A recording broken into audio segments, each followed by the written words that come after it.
Yes, please. Good morning, sir. Good morning, ji. Vanilla Rosari, sir. Good morning. Good morning. Good morning, sir. Good morning. Good morning. Good morning, everyone. Let us start. Today we will discuss paper number 5, National Examination, IPC. ਅਸੀਂ ਪੜ੍ਹ ਚੁੱਕੇ ਸੀ section 492 ਤੱਕ। ਅੱਜ ਅਸੀਂ discuss ਕਰਾਂਗੇ chapter 20 of Indian Penal Code, chapter 20 section 493। IPC ਨਿਕਾਲੋ ਜੀ। IPC section 493, chapter 20, offences relating to marriage। Offences relating to marriage, section 493। ਇਹ ਜਿਹੜਾ ਚੈਪਟਰ ਤੁਹਾਡਾ ਹੈਗਾ ਕਾਫੀ ਇੰਪੋਰਟੈਂਟ ਹੈ। ਕੁਐਸਚਨ ਇਹ ਜ਼ਰੂਰ ਆਉਂਦੇ ਆ ਪੇਪਰ ਦੇ ਵਿੱਚ। section 493 ਕੀ ਕਹਿੰਦਾ ਜੀ? ਕੋਹੈਬਿਟੇਸ਼ਨ caused by a man deceitfully inducing a belief of lawful marriage। ਕੋਈ ਵਿਅਕਤੀ ਜਦੋਂ ਕਿਸੇ ਲੇਡੀ ਨੂੰ ਕਹਿੰਦਾ ਵੀ ਮੈਂ ਤੁਹਾਡੇ ਨਾਲ ਮੈਰਿਜ ਮੇਰੀ ਹੋਈ ਵੀ ਹੈ, ਜਦੋਂ ਕੋਈ ਮੈਰਿਜ ਨਹੀਂ ਹੋਈ ਹੁੰਦੀ ਉਹਦੇ ਨਾਲ, ਕਿਸੇ ਲੇਡੀ ਦੇ ਨਾਲ, ਉਹਦੇ ਨਾਲ ਕੋਹੈਬਿਟੇਸ਼ਨ ਕਰਦਾ ਹੈ, ਮਤਲਬ ਇੰਟਰਕੋਰਸ ਕਰਦਾ ਹੈ, ਤਾਂ ਇਸ ਵਿਸ਼ਵਾਸ ਦੇ ਨਾਲ ਵੀ ਤੂੰ you are my wife, lawfully wife, ਪਰ ਨਹੀਂ ਹੁੰਦਾ, ਉਹਨੂੰ ਪਤਾ ਹੁੰਦਾ ਵੀ ਮੇਰੀ ਲਾਫਲ ਵਾਈਫ ਨਹੀਂ ਹੈਗੀ, then he is punishable for a term which may be extend to 10 years। 10 ਸਾਲ ਤੱਕ ਦੀ ਉਸਨੂੰ ਸਜ਼ਾ ਹੋ ਸਕਦੀ ਹੈ ਕਿਸੇ ਨੂੰ ਧੋਖੇ ਦੇ ਨਾਲ ਆਪਣਾ ਹਸਬੈਂਡ ਦੱਸਦੇ ਹੋਏ, ਜਦੋਂ ਕਿ ਉਹਦਾ ਹਸਬੈਂਡ ਨਹੀਂ ਹੁੰਦਾ। ਠੀਕ ਹੈ, ਤਾਂ ਉਸਨੂੰ ਜਿਹੜੀ ਹੈਗੀ ਹੈ 10 ਸਾਲ ਤੱਕ ਦੀ ਸਜ਼ਾ ਹੋ ਸਕਦੀ ਹੈ। Next section 494, marrying again during lifetime of the husband or wife. ਦੁਬਾਰਾ ਮੈਰਿਜ ਕਰ ਲੈਣਾ, ਜਿਹੜਾ ਆਪਣਾ ਸਪਾਊਸ ਹੋਣ ਦੇ ਬਾਵਜੂਦ ਵੀ ਦੁਬਾਰਾ ਮੈਰਿਜ ਕਰ ਲੈਣਾ। whoever having a husband or wife, ਬੇਸ਼ੱਕ ਉਹ ਹਸਬੈਂਡ ਹੈ ਬੇਸ਼ੱਕ ਵਾਈਫ ਹੈ, ਜਦੋਂ ਉਹਦੀ ਮਤਲਬ ਕਿ ਸਪਾਊਸ ਜਿੰਦਾ ਸਪਾਊਸ ਹੈਗਾ, ਮੈਰਿਡ ਹੈਗੀ ਹੈ, ਚਾਹੇ ਮੈਨ ਹੈ ਚਾਹੇ ਵੂਮੈਨ ਹੈ, having marriage in any case in which such marriage is void। ਜਦੋਂ ਕੋਈ ਪਤਾ ਜਦੋਂ ਪਹਿਲਾਂ ਮੈਰਿਜ ਹੋਈ ਹੋਈ ਹੈ ਤਾਂ ਜਿਹੜੀ ਸੈਕੰਡ ਮੈਰਿਜ ਹੈ ਉਹ void ਸਮਝੀ ਜਾਂਦੀ ਹੈ। ਠੀਕ ਹੈ, by reason of its taking place during the life of such husband or wife shall be punished with imprisonment of a discretion for a term which may extend to 7 years। ਯਾਨੀ ਕਿ ਆਪਣਾ spouse ਹੋਣ ਦੇ ਬਾਵਜੂਦ second marriage ਕਰਨਾ, ਠੀਕ ਹੈ, ਤਾਂ ਉਹਦੇ ਵਿੱਚ ਕੀ ਹੈਗੀ ਹੈ 7 ਸਾਲ ਤੱਕ ਦੀ ਸਜ਼ਾ ਹੋ ਸਕਦੀ ਹੈ, ਬੇਸ਼ੱਕ ਹਸਬੈਂਡ ਹੋਵੇ ਬੇਸ਼ੱਕ ਵਾਈਫ ਹੋਵੇ ਦੋਨਾਂ ਨੂੰ। ਇਹਦੇ ਚ ਇੱਕ ਦੋ ਐਕਸੈਪਸ਼ਨ ਦਿੱਤੀ ਗਈ ਹੈ, ਉਹ ਦੇਖ ਲਓ। This section does not extend to any person whose marriage with such husband or wife has been declared void। ਜਿੱਥੇ ਕਿਤੇ ਜਿਹੜੀ ਪਹਿਲੀ ਮੈਰਿਜ ਹੈਗੀ ਆ ਉਹ ਡਿਕਲੇਅਰ ਕਰ ਦਿੱਤੀ ਹੋਵੇ ਕੋਰਟ ਵੱਲੋਂ void ਡਿਕਲੇਅਰ ਕਰ ਦਿੱਤੀ ਹੋਵੇ, ਤਾਂ ਜਿਹੜੀ ਜਦੋਂ ਮੈਰਿਜ void ਡਿਕਲੇਅਰ ਹੋ ਗਈ ਤਾਂ ਜਿਹੜੀ ਪਹਿਲੀ ਮੈਰਿਜ ਆ ਉਹ ਖਤਮ ਹੋ ਚੁੱਕੀ ਹੈ, ਤਾਂ ਜਿਹੜੀ ਸੈਕੰਡ ਮੈਰਿਜ ਆ ਉਹ ਕਰਾਈ ਜਾ ਸਕਦੀ ਹੁੰਦੀ ਹੈ।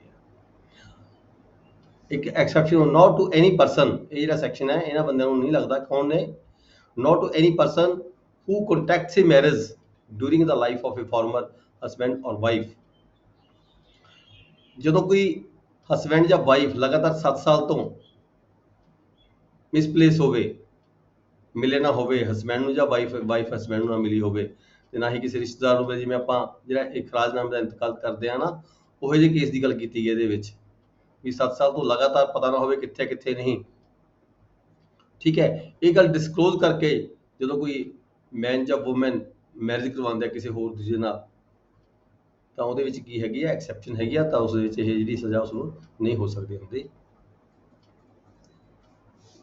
ਜੇ ਫੈਕਟ ਡਿਸਕਲੋਜ਼ ਕੀਤਾ ਗਿਆ ਹੋਵੇ ਵੀ ਇੱਦਾਂ ਕਰਕੇ ਮੇਰੀ ਮੈਰਿਜ ਸੀਗੀ, ਹੋਈ ਵੀ ਸੀਗੀ, ਤਾਂ ਮੇਰਾ ਹਸਬੈਂਡ ਹੈ ਜਾਂ ਮੇਰੀ ਵਾਈਫ ਹੈਗੀ ਆ ਉਹ ਲਗਾਤਾਰ 7 ਸਾਲ ਤੋਂ, ਮੈਨੂੰ ਨਹੀਂ ਪਤਾ ਕਿੱਥੇ ਕਿੱਥੇ ਨਹੀਂ, ਨਾ ਹੀ ਮੇਰੇ ਕਿਸੇ ਰਿਸ਼ਤੇਦਾਰ ਨੇ, ਨਾ ਹੀ ਮੇਰੇ ਕਿਸੇ ਯਾਰ ਦੋਸਤ ਨੇ, ਨਾ ਹੀ ਮੈਨੇ ਕਿਤੇ ਨਹੀਂ ਪਤਾ ਲੱਗਿਆ ਕਿੱਥੇ ਕਿੱਥੇ ਨਹੀਂ, ਤਾਂ ਜਦੋਂ ਇੱਦਾਂ ਦੀ ਮੈਰਿਜ ਹੁੰਦੀ ਹੈ ਤਾਂ ਫਿਰ ਉਹਦੇ 'ਤੇ ਜਿਹੜਾ ਇਹ ਸੈਕਸ਼ਨ ਹੈ ਨਹੀਂ ਲੱਗਦਾ ਹੈਗਾ, ਤਾਂ ਉਹਨੂੰ ਪਨਿਸ਼ਮੈਂਟ ਨਹੀਂ ਹੋ ਸਕਦੀ।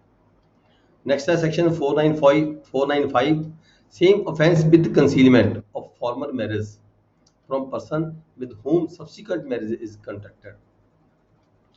ਜਦੋਂ ਉੱਪਰ ਕੇਸ ਦੇ ਵਿੱਚ ਸੈਕਸ਼ਨ 494 ਦੇ ਵਿੱਚ ਅਸੀਂ ਡਿਸਕਲੋਜ਼ ਕਰ ਦਿੱਤੀ ਆਪਣੀ ਜਿਹੜੀ ਫਾਰਮਰ ਮੈਰਿਜ ਹੈ, ਡਿਸਕਲੋਜ਼ ਕਰ ਦਿੱਤੀ ਜਾਂਦੀ ਹੈ, ਤਾਂ ਉਹਦੇ ਵਿੱਚ ਸਜ਼ਾ ਨਹੀਂ ਹੁੰਦੀ। ਪਰ ਜੇਕਰ ਤੁਸੀਂ ਡਿਸਕਲੋਜ਼ ਨਹੀਂ ਕਰਦੇ ਆਪਦੀ ਫਾਰਮਰ ਮੈਰਿਜ ਦੇ ਸੰਬੰਧ ਵਿੱਚ, ਜਦੋਂ ਤੁਸੀਂ ਦੂਜੀ ਮੈਰਿਜ ਕੋਈ ਕਰਵਾਉਂਦਾ, ਚਾਹੇ ਹਸਬੈਂਡ ਹੈ, ਚਾਹੇ ਮੈਨ ਹੈ, ਚਾਹੇ ਵੂਮੈਨ ਹੈ, ਠੀਕ ਹੈ, ਜਦੋਂ ਆਪਣੀ ਪਹਿਲੀ ਮੈਰਿਜ ਨੂੰ ਡਿਸਕਲੋਜ਼ ਨਹੀਂ ਕਰਦਾ ਤਾਂ ਜਿਹੜੀ ਉਹਦੇ ਵਿੱਚ ਕੀ ਹੈਗੀ ਹੈ, ਦੁਬਾਰਾ ਮੈਰਿਜ ਕਰਵਾ ਲੈਂਦਾ ਕੰਸੀਲਮੈਂਟ ਰੱਖ ਕੇ, ਫਾਰਮਰ ਮੈਰਿਜ ਨੂੰ ਕੰਸੀਲ ਕਰਕੇ, ਤਾਂ ਇਹਦੇ ਵਿੱਚ ਜਿਹੜੀ ਸਜ਼ਾ ਹੈਗੀ ਹੈ 10 ਸਾਲ ਤੱਕ ਦੀ ਹੋ ਸਕਦੀ ਹੈ। ਨੈਕਸਟ ਹੈ section 496, marriage ceremony fraudulently gone through without lawful marriage। ਫਰਜ਼ੀ ਮੈਰਿਜ ਸੈਰਾਮਨੀ ਕਰ ਲੈਣੀ ਹੈ ਕਿਸੇ ਨਾਲ, ਪਤਾ ਹੋਣ ਦੇ ਬਾਵਜੂਦ ਵੀ ਮੈਰਿਜ ਇਹ ਮੇਰੀ ਮੈਰਿਜ ਤਾਂ ਨਹੀਂ ਹੈਗੀ, ਪਰ ਫਿਰ ਵੀ ਫਰਜ਼ੀ ਮੈਰਿਜ ਸੈਰਾਮਨੀ ਕੰਡਕਟ ਕਰ ਲੈਣੀ ਆ, ਦੂਸਰੇ ਬੰਦੇ ਨੂੰ ਕਹਿ ਦੇਣਾ ਵੀ ਹਾਂ ਮੈਂ ਤੇਰੇ ਨਾਲ ਮੈਰਿਜ ਕਰਵਾ ਰਿਹਾ, ਪਰ ਇਨਫੈਕਟ ਉਹ ਮੈਰਿਜ ਨਹੀਂ ਕਰਵਾ ਰਿਹਾ ਹੁੰਦਾ। ਤੇ whoever dishonestly or with the fraudulent intention, mala fide intention ਦੇ ਨਾਲ, ਧੋਖੇ ਦੇ ਨਾਲ, goes through the marriage ceremony of being married, marriage ਦੀਆਂ ਜਿਹੜੀਆਂ ਸੈਰਾਮਨੀਜ਼ ਕੰਡਕਟ ਕਰ ਲੈਣਾ, knowing that he is not thereby lawfully married, ਪਤਾ ਵੀ ਹਾਂ ਮੇਰੀ ਕਾਨੂੰਨੀ ਤੌਰ ਤੇ ਮੈਂ ਵਿਆਹ ਨਹੀਂ ਕਰਵਾ ਰਿਹਾ, then shall be punished with imprisonment of either description for a term which may extend to 7 years and shall also be liable to fine। 7 ਸਾਲ ਤੱਕ ਦੀ ਸਜ਼ਾ ਹੋ ਸਕਦੀ ਹੈ ਕਿਸੇ ਨੂੰ ਧੋਖਾਧੜੀ ਦੇ ਕੇ ਕਿਸੇ ਨਾਲ ਵਿਆਹ ਕਰਵਾਉਣਾ। Next is section 497, adultery। Whoever has sexual intercourse with a person who is and whom he knows or has reason to believe to be the wife of another man।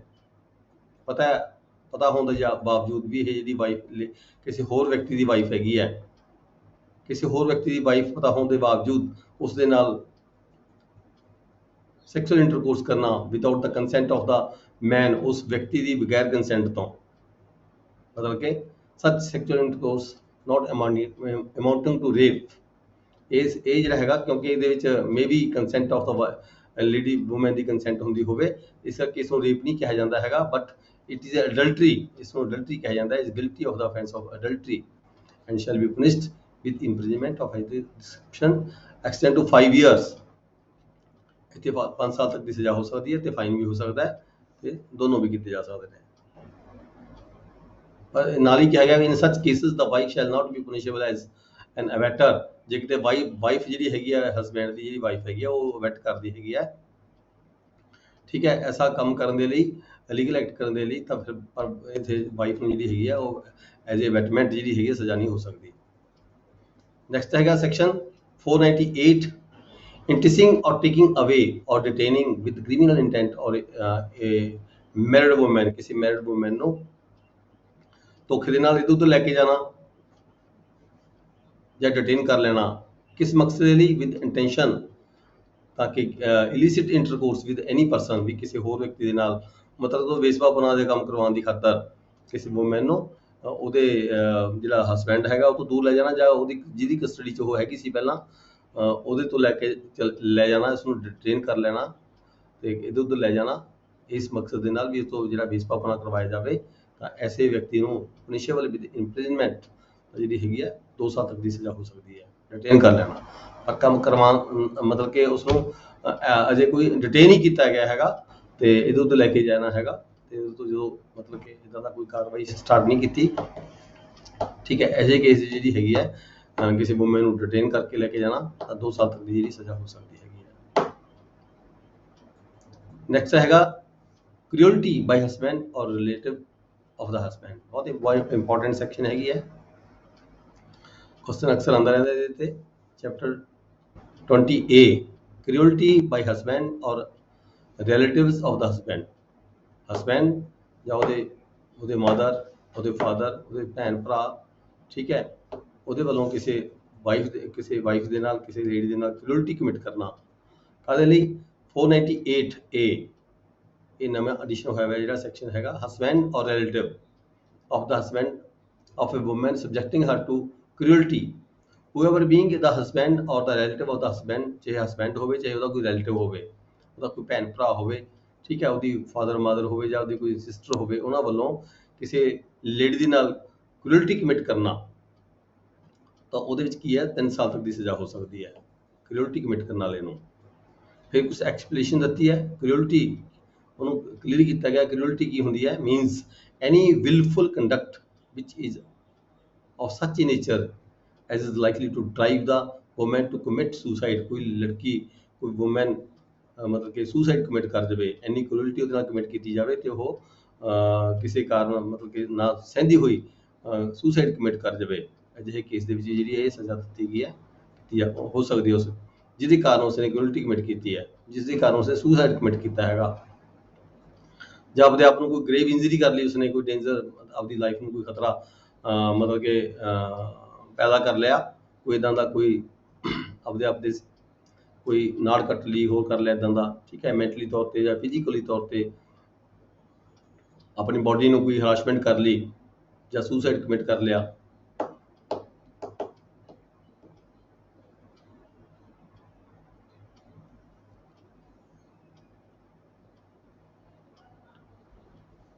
Next ਹੈਗਾ harassment. Harassment of the woman, ਕਿਸੇ woman ਨੂੰ harassment ਕਰ ਦੇਣੀ, where such harassment is with a view to coerce her or any person related to her to meet any unlawful demand, ਕੋਈ unlawful demand create ਕਰਨੀ ਹੁੰਦੀ, ਯਾਨੀ ਕਿ ਆਪਾਂ ਇੱਥੇ ਦਹੇਜ ਦੀ ਗੱਲ ਕਰਦੇ ਹਾਂ, ਕੋਈ ਪੈਸਾ ਲੈਣ ਦੀ ਖਾਤਰ, ਠੀਕ ਹੈ, ਕੋਈ ਮਤਲਬ ਕਿ ਦਹੇਜ ਲੈਣ ਦੀ ਖਾਤਰ ਕਿਸੇ ਲੇਡੀ ਨੂੰ ਹਰਾਸਮੈਂਟ ਕਰਨੀ, ਜਾਂ ਉਹਦੇ ਕਿਸੇ ਉਹਦੇ ਨਾਲ ਰਿਲੇਟਡ ਕਿਸੇ ਹੋਰ ਪਰਸਨ ਨੂੰ ਹਰਾਸਮੈਂਟ ਕਮਿਟ ਕਰਨੀ, ਉਹਦੇ ਵਿੱਚ ਵੀ ਜਿਹੜੀ ਹੈਗੀ ਹੈ ਇਹ ਸੈਕਸ਼ਨ ਲਾਗੂ ਹੋ ਜਾਂਦਾ, 3 ਸਾਲ ਤੱਕ ਦੀ ਸਜ਼ਾ ਹੋ ਸਕਦੀ ਹੈਗੀ ਹੈ। ਇਹਦਾ ਅੱਜ ਆਪਣਾ ਇਹ ਬੁੱਕ ਹੈਗੀ ਹੈ ਇੰਡੀਅਨ ਪੀਨਲ ਕੋਡ, ਇਹ ਖਤਮ ਹੋ ਜਾਂਦੀ ਹੈ। ਅਗਲਾ ਜਿਹੜਾ ਚੈਪਟਰ ਤੁਹਾਡੇ ਸਿਲੇਬਸ 'ਚ ਨਹੀਂ ਹੈਗਾ, ਠੀਕ ਹੈ। ਹੁਣ ਅਸੀਂ ਸਟਾਰਟ ਕਰਦੇ ਹਾਂ CRPC code of criminal procedure 1973। ਇਹਦੀ ਡੈਫੀਨੇਸ਼ਨ ਕਲਾਸ ਹੈਗੀ ਹੈ ਪਹਿਲਾਂ। Section 2 definition class. Section 2 definition clause. A, bailable offence means an offence which is shown as bailable in the first schedule। ਆਪਣਾ ਜਿਹੜਾ ਸ਼ਡਿਊਲ ਬਣਿਆ ਹੋਇਆ ਇਸ ਬੁੱਕ ਦੇ ਵਿੱਚ,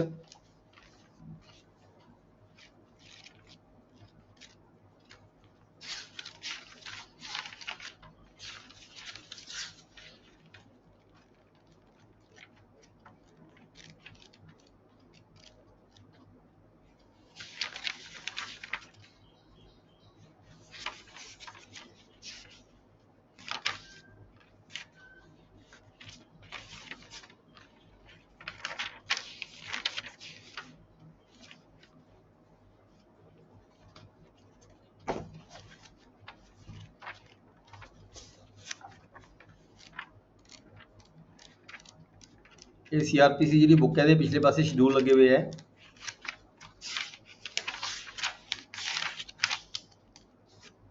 ਸ਼ਡਿਊਲ 1 ਹੈਗਾ, ਜਿਹਨੂੰ ਆਪਾਂ ਫਸਟ ਸ਼ਡਿਊਲ ਕਹਿੰਦੇ ਆ, ਕਲਾਸੀਫਿਕੇਸ਼ਨ ਆਫ ਦਾ ਆਫੈਂਸਸ ਦਿੱਤੇ ਹੈਗੇ ਆ।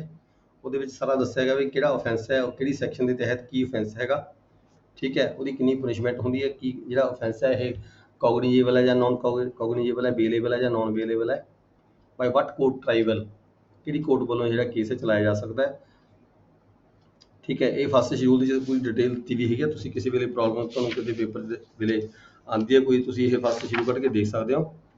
ਤੇ ਇਹਦੇ ਵਿੱਚ ਕਿਹਾ ਗਿਆ ਵੀ ਬੇਲੇਬਲ ਅਫੈਂਸ ਕਿਹੜੇ ਹੁੰਦੇ ਨੇ, ਜਿਹੜੇ ਕਿ ਇਹਨਾਂ ਦੀ ਲਿਸਟ 'ਚ ਦਰਸਾਏ ਗਏ ਹੈ। Bailable offence means offence which is shown as bailable in the first schedule. First schedule ਦੇ ਵਿੱਚ ਦਰਸਾਏ ਗਏ ਨੇ ਕਿਹੜੇ ਕਿਹੜੇ ਅਫੈਂਸ ਸਾਡੇ ਬੇਲੇਬਲ ਨੇ, ਕਿਹੜੇ ਕਿਹੜੇ ਬੇਲੇਬਲ ਨਹੀਂ ਹੈਗੇ, ਠੀਕ ਹੈ। ਅੱਗੇ ਆ ਗਿਆ ਕੋਗਨੀਜੇਬਲ ਅਫੈਂਸ। ਕੋਗਨੀਜੇਬਲ ਅਫੈਂਸ ਕਿਹੜਾ ਹੁੰਦਾ ਹੈ, ਇਹ ਤੁਹਾਨੂੰ ਵਾਰ-ਵਾਰ ਤੁਹਾਨੂੰ ਇਹਦੇ ਪੇਪਰ ਦੇ ਵਿੱਚ ਤੁਹਾਨੂੰ ਜਦੋਂ ਇਹ ਬੁੱਕ ਪੜ੍ਹੋਗੇ ਵਾਰ-ਵਾਰ ਆਉਂਦਾ ਹੈ। Cognizable offence, non cognizable offence, arrest without warrant. Cognizable offence ਉਹ ਹੁੰਦੇ ਆ ਜਿਹਨੇ ਕਿ ਜਿਹੜਾ ਗੰਭੀਰ ਅਫੈਂਸ ਹੁੰਦਾ ਹੈਗਾ, ਜਿਹਦੇ ਵਿੱਚ ਪੁਲਿਸ ਨੂੰ ਕੀ ਹੁੰਦੀ ਹੈ, ਮਤਲਬ ਕਿ ਵਾਰੰਟ ਲੈਣ ਦੀ ਲੋੜ ਨਹੀਂ ਹੁੰਦੀ ਕੋਰਟ ਦੇ ਵਿੱਚੋਂ। ਪੁਲਿਸ ਆਪਣੇ ਪੱਧਰ ਤੇ ਹੀ ਕਿਸੇ ਵਿਅਕਤੀ ਨੂੰ ਜਿਹੜਾ ਅਫੈਂਡਰ ਹੈਗਾ, ਅਫੈਂਸ ਜਿਹਨੇ ਕਮਿਟ ਕੀਤਾ ਹੈਗਾ, ਉਸ ਨੂੰ ਅਰੈਸਟ ਕਰ ਸਕਦੀ ਹੈ without any warrant of the by the court, ਠੀਕ ਹੈ। ਉਹਨੂੰ ਅਸੀਂ ਕਹਿੰਦੇ ਹਾਂ ਕੋਗਨੀਜੇਬਲ ਅਫੈਂਸ। ਨਾਨ ਕੋਗਨੀਜੇਬਲ ਅਫੈਂਸਿਸ ਕਿਹੜੇ ਹੁੰਦੇ ਨੇ, ਉਹ ਜਿਹੜੇ ਛੋਟੇ ਅਫੈਂਸ ਹੁੰਦੇ, ਜਿਹਦੇ ਵਿੱਚ ਕੀ ਹੁੰਦਾ, ਪੁਲਿਸ ਜਿਹੜੀ ਹੈਗੀ ਵਿਦਾਊਟ ਵਾਰੰਟ ਕਿਸੇ ਵਿਅਕਤੀ ਨੂੰ ਅਰੈਸਟ ਨਹੀਂ ਕਰ ਸਕਦੀ। ਕਿਸੇ ਵਿਅਕਤੀ ਨੂੰ ਅਰੈਸਟ ਕਰਨ ਦੇ ਲਈ ਪੁਲਿਸ ਨੂੰ ਜਿਹੜਾ ਹੈਗਾ ਕੋਰਟ ਵੱਲੋਂ ਵਾਰੰਟ ਲੈਣਾ ਪੈਂਦਾ। ਨੈਕਸਟ ਹੈਗਾ ਡੀ ਦੇ ਵਿੱਚ complaint means allegation made Orly ਔਰ ਇਨ ਰਾਈਟਿੰਗ ਟੂ ਏ ਮੈਜਿਸਟ੍ਰੇਟ। ਜਿਹੜੀ ਕੰਪਲੇਂਟ ਹੁੰਦੀ ਹੈ ਇਹ ਡਾਇਰੈਕਟਲੀ ਮੈਜਿਸਟ੍ਰੇਟ ਕੋਲੇ ਦਰਜ ਹੁੰਦੀ ਹੈਗੀ ਹੈ। ਇਹ ਪੁਲਿਸ ਆਫੀਸਰ ਕੋਲ ਕੰਪਲੇਂਟ ਨਹੀਂ ਹੁੰਦੀ। ਪੁਲਿਸ ਆਫੀਸਰ ਨੂੰ ਅਸੀਂ ਜਦੋਂ ਦਿੰਦੇ ਹਾਂ ਤਾਂ ਉਹ ਰਿਪੋਰਟ ਦਿੰਦੇ ਹਾਂ, FIR ਲੌਜ ਕਰਨੇ ਆ ਪੁਲਿਸ ਕੋਲੇ, but does not include A police report. ਇਹਨੂੰ ਪੁਲਿਸ ਰਿਪੋਰਟ ਨਹੀਂ ਕਿਹਾ ਜਾਂਦਾ। ਜਿਹੜੀ ਕੰਪਲੇਂਟ ਹੁੰਦੀ ਹੈ ਇਹ ਡਾਇਰੈਕਟਲੀ ਮੈਜਿਸਟ੍ਰੇਟ ਕੋਲ ਅਸੀਂ ਅਰਜ਼ੀ ਦਿੰਦੇ ਹਾਂ ਜਦੋਂ ਸਾਡੀ ਕੋਈ ਨਹੀਂ ਸੁਣਵਾਈ ਕਰਦਾ ਹੈਗਾ, ठीक है। मे बी पुलिस साडी कोई सुनवाई नहीं करदी, ਅਸੀਂ डायरेक्ट कोर्ट ਕੋਲ ਜਾ ਕੇ ਅਸੀਂ ਕੰਪਲੇਂਟ ਕਰ ਸਕਦੇ ਹੁੰਦੇ ਹਾਂ। Allegation made orally or in writing to a magistrate with a view to his taking action under this code, ਵੀ ਇਸ ਐਕਟ ਦੇ ਤਹਿਤ ਕਾਰਵਾਈ ਕੀਤੀ ਜਾਵੇ, that some person whether known or unknown has committed an offence, ਕਿਸੇ ਵਿਅਕਤੀ ਨੇ ਜੇ ਹੁਣ ਜਾਣਦਾ ਚਾਹੇ ਨਹੀਂ ਜਾਣਦਾ ਉਸਨੇ ਕੋਈ offence commit ਕੀਤਾ ਹੈ ਤਾਂ ਉਹਦੀ ਕੰਪਲੇਂਟ ਕੀਤੀ ਜਾ ਸਕਦੀ ਹੈ ਮੈਜਿਸਟਰੇਟ ਕੋਲ। ਨੈਕਸਟ ਇੱਕ ਐਕਸਪਲੇਨੇਸ਼ਨ ਦਿੱਤੀ ਹੈ, a report made by a police officer in a case which discloses after investigation the commission of a non cognizable offence shall be deemed to be complaint। ਜਦੋਂ ਕੋਈ ਪੁਲਿਸ ਆਫੀਸਰ ਕੋਈ report ਕਰਦਾ ਹੈ, police officer ਨੇ ਕੋਈ investigation ਕੀਤੀ ਹੈ, ਠੀਕ ਹੈ, ਇਨਵੈਸਟੀਗੇਸ਼ਨ ਕੀਤੇ ਕੋਈ ਕੇਸ ਹੈਗਾ ਨॉन ਕੋਗਨੀਜੇਬਲ ਨੇਚਰ ਦਾ ਕੇਸ ਹੈਗਾ, ਜਦੋਂ ਪੁਲਿਸ ਆਫੀਸਰ ਨੇ ਕੋਈ ਇਨਵੈਸਟੀਗੇਸ਼ਨ ਕਰਕੇ ਜਦੋਂ ਪੁਲਿਸ ਆਫੀਸਰ ਰਿਪੋਰਟ ਕਰਦਾ ਹੈ ਕੋਰਟ ਦੇ ਵਿੱਚ ਤਾਂ ਉਸ ਨੂੰ ਕੰਪਲੇਂਟ ਕਿਹਾ ਜਾਂਦਾ ਹੈ। And the police officer by whom such a report is made shall be deemed to be the complaint, ਉਹਨੂੰ ਵੀ ਕੰਪਲੇਂਟ ਕਿਹਾ ਜਾਂਦਾ ਹੈ। ਜਿਹੜਾ ਡਾਇਰੈਕਟਲੀ ਤੌਰ ਤੇ ਕੰਪਲੇਂਟ ਕੋਈ ਵਿਅਕਤੀ ਕਰ ਸਕਦਾ ਹੈ ਜਾਂ ਫਿਰ ਪੁਲਿਸ ਆਫੀਸਰ ਕੋਰਟ 'ਚ ਕੰਪਲੇਂਟ ਫਾਈਲ ਕਰ ਸਕਦਾ ਹੈ ਆਫਟਰ ਇਨਵੈਸਟੀਗੇਸ਼ਨ। ਅੱਗੇ ਹੈਗਾ ਹਾਈ ਕੋਰਟ। ਹਾਈ ਕੋਰਟ ਦਾ ਸਟੇਟ ਹੋ ਸਕਦੀ ਹੈ, ਕਈ ਵਾਰੀ ਦੋ ਸਟੇਟਾਂ ਦੀ ਇੱਕ ਹਾਈ ਕੋਰਟ ਹੋ ਸਕਦੀ, ਜਿਵੇਂ Punjab and Haryana the high court ਹੈ, ਚੰਡੀਗੜ੍ਹ ਹੈਗੀ ਹੈ, ਠੀਕ ਹੈ, ਯੂਟੀ ਦੀ ਹਾਈ ਕੋਰਟ ਹੋ ਸਕਦੀ ਹੈ। ਨੈਕਸਟ ਆ ਗਿਆ ਇਨਕੁਆਰੀ, ਜੀ ਕਲੌਜ਼ ਹੈਗੀ ਇਨਕੁਆਰੀ ਮੀਨਸ ਐਵਰੀ ਇਨਕੁਆਰੀ, ਮਤਲਬ ਜਿਹੜੀ ਇਨਕੁਆਰੀ ਹੁੰਦੀ ਹੈ ਇਹ ਕੋਰਟ ਵੱਲੋਂ ਕੀਤੀ ਜਾਂਦੀ ਹੈ, not by a police officer।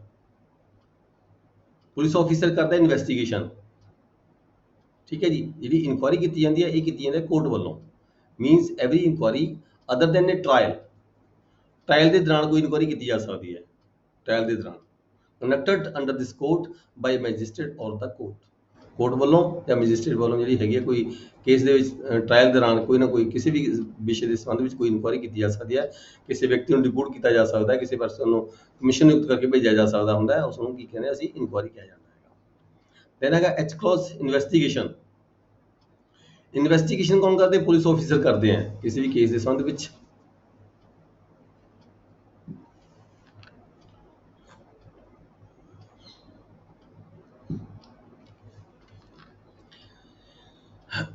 conducted by a police officer or by any person who is authorized by a magistrate in this behalf।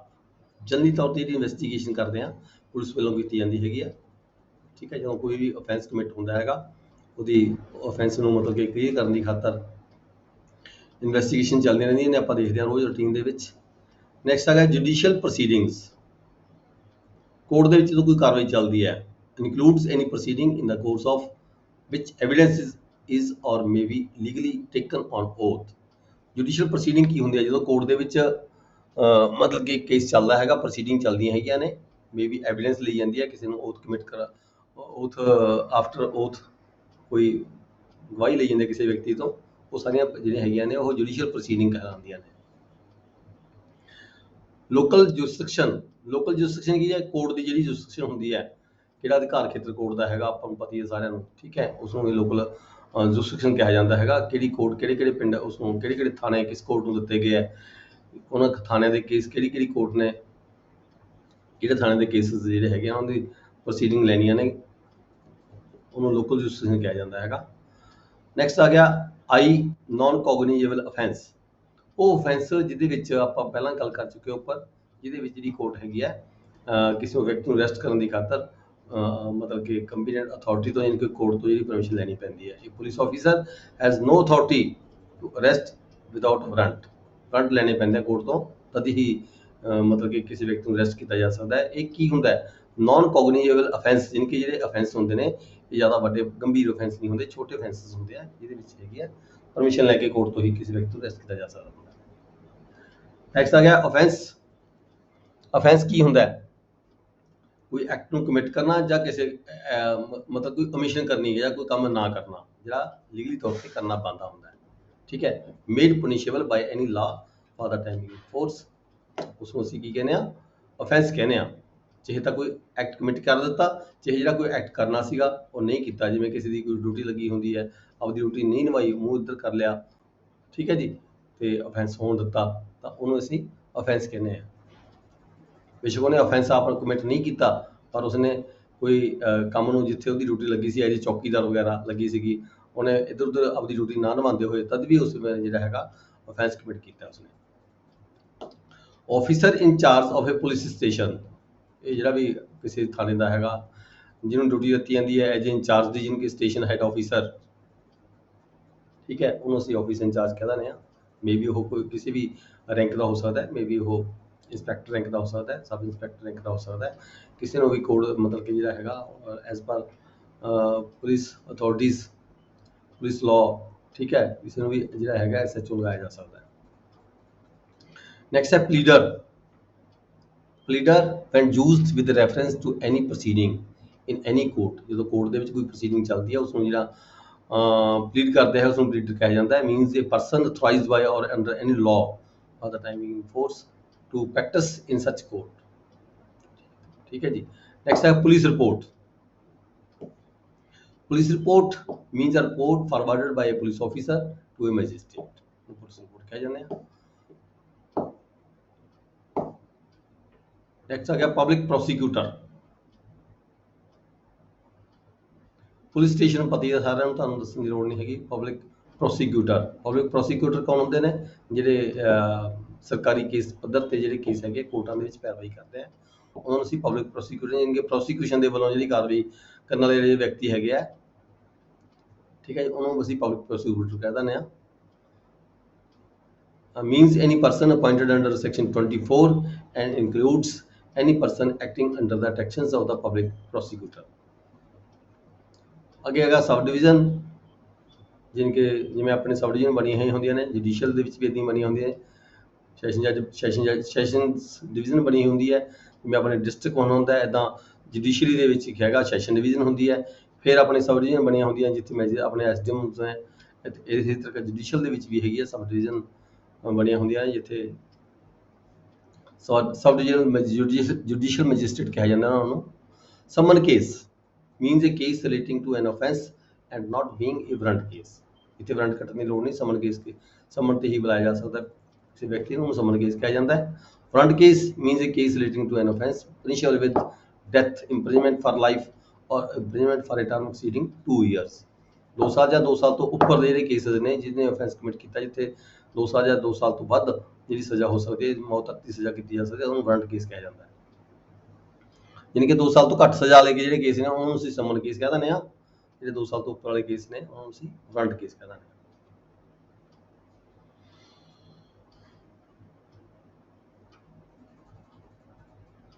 Next ਆ ਗਿਆ chapter number 2, constitution of criminal courts and officers.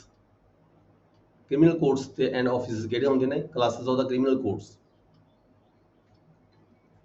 Court of session, besides the high court and the courts constituted under any law other than this court, there shall be in every state the following classes of the criminal courts।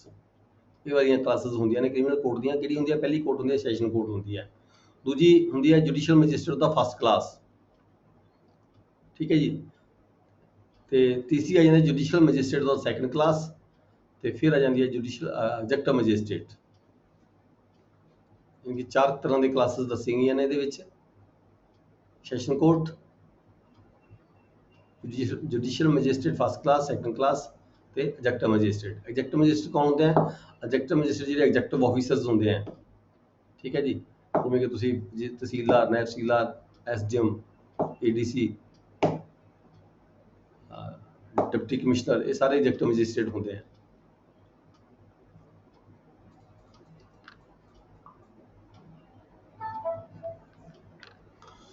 Next ਆ ਗਿਆ territorial divisions. ਪੂਰੀ state ਨੂੰ regulate ਕਰਨ ਦੀ ਖਾਤਰ, ਠੀਕ ਹੈ, ਹੁਣ division 'ਚ ਵੰਡਿਆ ਜਾਂਦਾ ਹੁੰਦਾ ਹੈ। ਪਹਿਲੇ ਹੈਗਾ ਪੂਰੀ ਸਟੇਟ ਦੇ ਵਿੱਚ ਸੈਸ਼ਨ ਡਿਵੀਜ਼ਨ ਬਣਾਈਆਂ ਜਾਂਦੀਆਂ ਜਿੱਥੇ ਡਿਸਟ੍ਰਿਕਟ ਐਂਡ ਸੈਸ਼ਨ ਜੱਜ ਬੈਠਦੇ ਨੇ, ਠੀਕ ਹੈ। ਵੀ ਡਿਸਟ੍ਰਿਕਟ ਔਰ ਕੰਸਿਸਟ ਆਫ ਦਾ ਡਿਸਟ੍ਰਿਕਟ, ਇਹ ਜਿਹੜਾ ਸੈਸ਼ਨ ਡਿਵੀਜ਼ਨ ਹੁੰਦੀ ਹੈ, ਇਹ ਜੇ ਵੱਡਾ ਡਿਸਟ੍ਰਿਕਟ ਹੋਵੇ ਤਾਂ ਇਹਦੇ 2 ਵੀ ਬਣਾਏ ਜਾ ਸਕਦੇ ਨੇ, ਪਰ ਜੇ ਛੋਟੇ ਡਿਸਟ੍ਰਿਕਟ ਹੋਣ ਤਾਂ ਇੱਕ ਸੈਸ਼ਨ ਡਿਵੀਜ਼ਨ ਵੀ ਬਣਾਈ ਜਾ ਸਕਦੀ ਹੈ। provided that every metropolitan ਛੱਡ ਦੋ, ਹੁਣ ਆਪਾਂ ਨਹੀਂ ਡੀਲ ਕਰਦੇ ਜ਼ਿਆਦਾ ਇੱਥੇ। The state government may after the consultation of the high court alter the limits of the number of the such divisions and the district। ਜਿਵੇਂ ਕਿ ਆਪਾਂ ਸਾਡੇ ਰੈਵਨਿਊ ਦੇ ਵਿੱਚ ਕੀ ਹੁੰਦਾ ਹੈਗਾ, ਡਿਸਟ੍ਰਿਕਟ ਅਸੀਂ ਚੇਂਜ ਕਰਦੇ ਰਹਿੰਦੇ ਹਾਂ। ਕਈ ਵਾਰੀ ਗਵਰਨਮੈਂਟ ਦੀ ਜਿਹੜੀ ਮਰਜ਼ੀ ਹੁੰਦੀ ਹੈ, ਕੋਈ ਵੱਡਾ ਡਿਸਟ੍ਰਿਕਟ ਉਹਦੇ 2 ਡਿਸਟ੍ਰਿਕਟ ਬਣਾਤੇ, ठीक है, बाउंड्री चेंज करते हैं। इस तरीके ਦੇ ਨਾਲ ਜਿਹੜੀ ਸਟੇਟ ਗਵਰਨਮੈਂਟ ਹੈਗੀ ਹੈ, ਸੈਸ਼ਨ ਡਿਵੀਜ਼ਨ ਦੀਆਂ ਜਿਹੜੀਆਂ ਬਾਉਂਡਰੀਜ਼ ਨੇ ਉਹ ਵੀ ਚੇਂਜ ਕੀਤੀਆਂ ਜਾ ਸਕਦੀਆਂ ਨੇ। Limits of the number of the such divisions and districts ਇਹਨੂੰ ਵੀ ਆਲਟਰ ਕੀਤਾ ਜਾ ਸਕਦਾ ਹੁੰਦਾ ਹੈ। ਤਾਂ state government may after consultation with the high court, ਪਰ ਇੱਥੇ ਜਿਹੜੀ ਸਟੇਟ ਗਵਰਨਮੈਂਟ ਹੈ ਕਿਉਂਕਿ ਜੁਡੀਸ਼ੀਅਲ ਦਾ ਮਸਲਾ ਹੈਗਾ, ਇਸ ਕਰਕੇ ਹਾਈ ਕੋਰਟ ਦੇ ਨਾਲ ਕੰਸਲਟੇਸ਼ਨ ਕੀਤੀ ਜਾਂਦੀ ਹੈ। ਕੋਈ ਵੀ ਡਿਵੀਜ਼ਨਾਂ ਵਧਾਉਣੀਆਂ ਨੇ ਘਟਾਉਣੀਆਂ ਨੇ। Divide any district into sub divisions, ਇੱਕ ਜਾਂ ਦੋ ਕੀਤੀਆਂ ਜਾ ਸਕਦੀਆਂ ਨੇ। May alter the limits of the number of the such divisions. ਫਿਰ ਨੰਬਰ 4 'ਚ ਕੀ ਹੈਗਾ, the session division district and the sub divisions existing in a state at the commencement of this act shall be deemed to have been form under this section. ਮਤਲਬ ਕਹਿਣ ਦਾ ਭਾਵ ਇਹ ਹੈਗਾ ਵੀ ਜਿਹੜੀਆਂ ਸੈਸ਼ਨ ਡਿਵੀਜ਼ਨਾਂ ਨੇ ਇਹਦੀ ਲਿਮਿਟਸ ਵਗੈਰਾ ਹੈਗੀਆਂ ਨੇ ਚੇਂਜ ਕੀਤੀਆਂ ਜਾ ਸਕਦੀਆਂ, ਵਧਾਈਆਂ ਵੀ ਜਾ ਸਕਦੀਆਂ, ਘਟਾਈਆਂ ਵੀ ਜਾ ਸਕਦੀਆਂ, ਸਟੇਟ ਗਵਰਨਮੈਂਟ ਕਰ ਸਕਦੀ ਹੈ ਇਹ ਸਾਰੀ ਕਾਰਵਾਈ with the consultation of the high court. Next ਅੱਗੇ ਆਇਆ court of session. Court of session section 9, the state government shall establish a court of session for every session division। Session division ਹੁੰਦੀਆਂ ਨੇ, ਠੀਕ ਹੈ, ਮਤਲਬ ਕਿ ਜਿਹਨੂੰ ਆਪਾਂ ਡਿਸਟ੍ਰਿਕਟ ਲੈਵਲ ਤੇ ਹੁੰਦੀ ਹੈ ਆਮ ਤੌਰ ਤੇ ਜਿਹੜੀ ਸੈਸ਼ਨ ਡਿਵੀਜ਼ਨ ਹੁੰਦੀ ਹੈ ਡਿਸਟ੍ਰਿਕਟ ਲੈਵਲ ਤੇ ਹੁੰਦੀ ਹੈ। ਸੈਸ਼ਨ ਜੱਜ ਜਿਹੜਾ ਇਹਦਾ ਹੁੰਦਾ ਇੰਚਾਰਜ ਹੁੰਦਾ ਹੈ। every court of session shall be presided over by a judge to be appointed by the high court, ਜਿਸਨੂੰ ਕਿ ਸੈਸ਼ਨ ਜੱਜ ਕਿਹਾ ਜਾਂਦਾ ਹੈ। ਸੈਸ਼ਨ ਜੱਜ ਦੇ ਨਾਲ ਨਾਲ ਕੀ ਹੁੰਦਾ ਹੈ, ਐਡੀਸ਼ਨਲ ਸੈਸ਼ਨ ਜੱਜ ਵੀ ਹੋ ਸਕਦੇ ਨੇ ਤੇ ਅਸਿਸਟੈਂਟ ਸੈਸ਼ਨ ਜੱਜ ਵੀ ਹੋ ਸਕਦੇ ਨੇ ਨਾਲ। ਆਮ ਤੌਰ ਤੇ ਦੇਖਦੇ ਹਾਂ ਅਸੀਂ ਕਈ ਜੇ ਵੱਡੇ ਡਿਸਟ੍ਰਿਕਟ ਨੇ ਤਾਂ ਉੱਥੇ 2-2 3-3 ਪੋਸਟਾਂ ਐਡੀਸ਼ਨਲ ਸੈਸ਼ਨ ਜੱਜ ਦੀਆਂ ਹੁੰਦੀਆਂ ਨੇ ਤੇ ਇੱਕ ਜਾਂ 2-2 ਪੋਸਟਾਂ ਘੱਟ ਜਾਂ ਵੱਧ ਜਿਹੜੀਆਂ ਲੋੜ ਦੇ ਮੁਤਾਬਕ ਕੋਰਟ ਕੇਸਾਂ ਦੇ ਮੁਤਾਬਕ ਨਹੀਂ ਹੈਗੇ ਅਸਿਸਟੈਂਟ ਸੈਸ਼ਨ ਜੱਜ ਵੀ ਲਗਾਏ ਜਾ ਸਕਦੇ ਹੁੰਦੇ ਆ। ਅੱਗੇ ਸਬਸੈਕਸ਼ਨ 4 ਕੀ ਕਿਹਾ ਗਿਆ, ਦਾ ਸੈਸ਼ਨ ਜੱਜ of one session division may be appointed by the high court to be also an additional session judge of the another division। ਇਹ ਕਿਸੇ ਇੱਕ ਸੈਸ਼ਨ ਡਿਵੀਜ਼ਨ ਦਾ ਸੈਸ਼ਨ ਜੱਜ ਹੈਗਾ, ਉਸ ਨੂੰ ਕਿਸੇ ਹੋਰ ਸੈਸ਼ਨ ਡਿਵੀਜ਼ਨ ਦੇ ਵਿੱਚ ਐਡੀਸ਼ਨਲ ਸੈਸ਼ਨ ਜੱਜ ਵੀ ਲਗਾਇਆ ਜਾ ਸਕਦਾ ਹੈ। ਨੈਕਸਟ ਹੈਗਾ where the office of the session ਜੱਜ ਇਜ਼ ਵੇਕੈਂਟ। ਜੇ ਕੋਈ ਸੈਸ਼ਨ ਜੱਜ ਦੀ ਪੋਸਟ ਖਾਲੀ ਪਈ ਹੈ ਤਾਂ high court may make arrangements for the disposal of any urgent application which is or made or pending before such court of session by an additional or assistant session judge। और if there's मतलब कि ਇਹ ਕਿਹਾ ਗਿਆ ਹੈਗਾ ਵੀ ਜੇ session ਜੱਜ ਦੀ post ਖਾਲੀ ਹੈਗੀ ਹੈ ਤਾਂ ਜਿਹੜੇ ਕੁਝ ਇਦਾਂ ਦੇ ਕੋਈ ਕੇਸ ਹੈਗੇ ਆ ਮਤਲਬ ਕਿ ਉਹ ਐਡੀਸ਼ਨਲ ਸੈਸ਼ਨ ਜੱਜ ਨੂੰ ਦਿੱਤੇ ਜਾ ਸਕਦੇ ਨੇ ਜਾਂ ਅਸਿਸਟੈਂਟ ਸੈਸ਼ਨ ਜੱਜ ਨੂੰ ਵੀ ਦਿੱਤੇ ਜਾ ਸਕਦੇ ਨੇ ਹਾਈ ਕੋਰਟ ਦੀ ਤਰਫ ਤੋਂ। ਇसी तरह if there is no additional or assistant session जज, जे एडिशनल सैशन जज भी नहीं हैगा असिस्टेंट सैशन जज भी नहीं हैगा ਤਾਂ ਫਿਰ ਜਿਹੜੇ ਇਦਾਂ ਦੇ ਕੁਝ ਕੇਸ ਜਿਹੜੇ ਹੈਗੇ ਆ ਉਹ ਸੀਜੀਐਮ ਨੂੰ ਦਿੱਤੇ ਜਾ ਸਕਦੇ ਨੇ, chief judicial magistrate in the session division, and every such judge or magistrate shall have the jurisdiction to deal with any such application।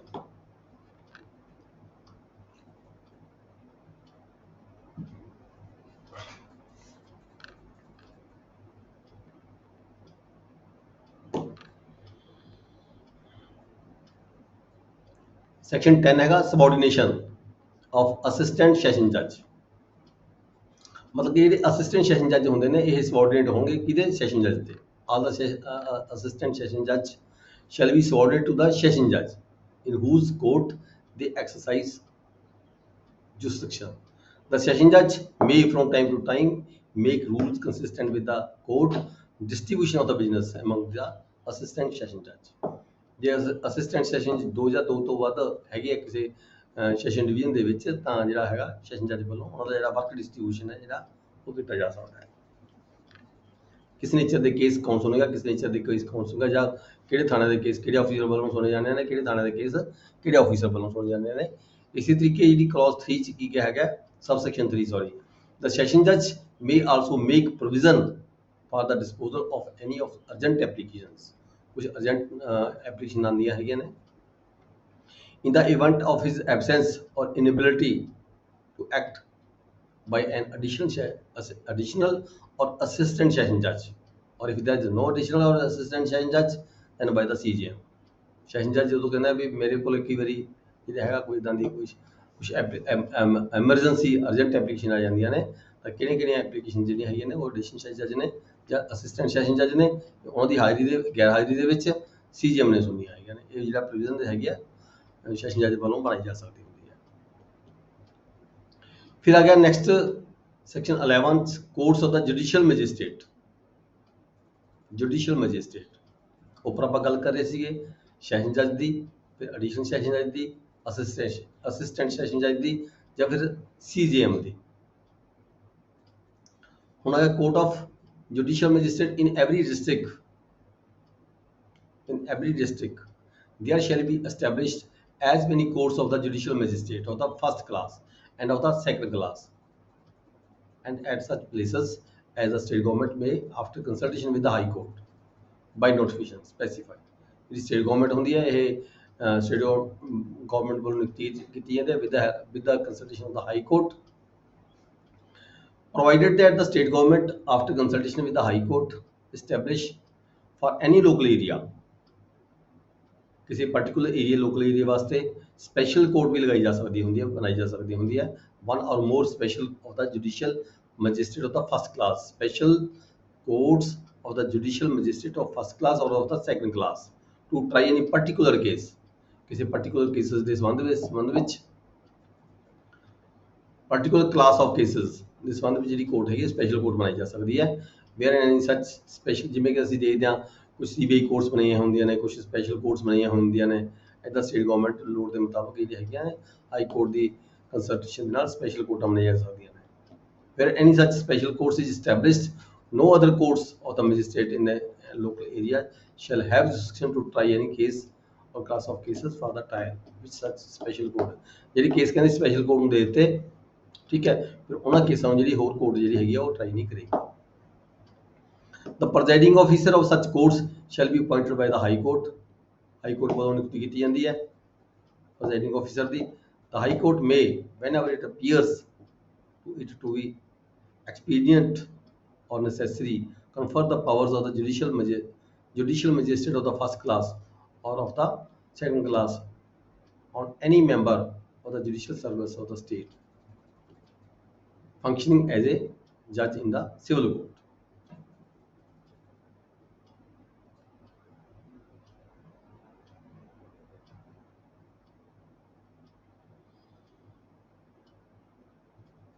Judicial service ਦੇ ਕਿਸੇ ਮੈਂਬਰ ਨੂੰ, ਸਟੇਟ ਗਵਰਨਮੈਂਟ ਜੁਡੀਸ਼ੀਅਲ ਸਰਵਿਸ ਦਾ ਕੋਈ member ਹੋਵੇ, ਉਸ ਨੂੰ ਵੀ ਜਿਹੜੀਆਂ ਇਹ ਪਾਵਰਾਂ ਜਿਹੜੀਆਂ ਹੈਗੀਆਂ ਨੇ ਮੈਜਿਸਟ੍ਰੇਟ ਦੀਆਂ, ਜੇ ਜ਼ਰੂਰਤ ਹੋਵੇ ਕੋਰਟ ਦਿੱਤੀ ਹਾਈ ਕੋਰਟ ਵੱਲੋਂ ਦਿੱਤੀਆਂ ਜਾ ਸਕਦੀਆਂ ਨੇ।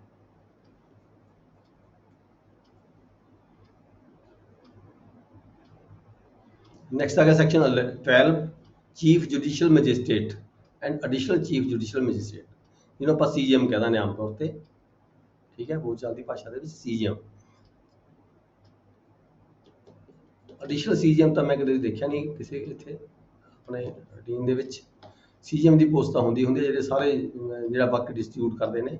In every district the high court shall appoint a judicial magistrate of the first class to be the CJM. ਜਿਹੜੇ ਜੁਡੀਸ਼ੀਅਲ ਮੈਜਿਸਟ੍ਰੇਟ ਫਸਟ ਕਲਾਸ ਦੇ ਹੁੰਦੇ ਨੇ ਉਹਨਾਂ ਦੇ ਵਿੱਚੋਂ ਹੀ ਕਿਸੇ ਇੱਕ ਮੈਜਿਸਟ੍ਰੇਟ ਨੂੰ ਜਿਹੜਾ ਹੈਗਾ ਪਾਵਰ ਦਿੱਤੀ ਜਾਂਦੀ ਹੈ ਸੀਜੀਐਮ ਦੀ।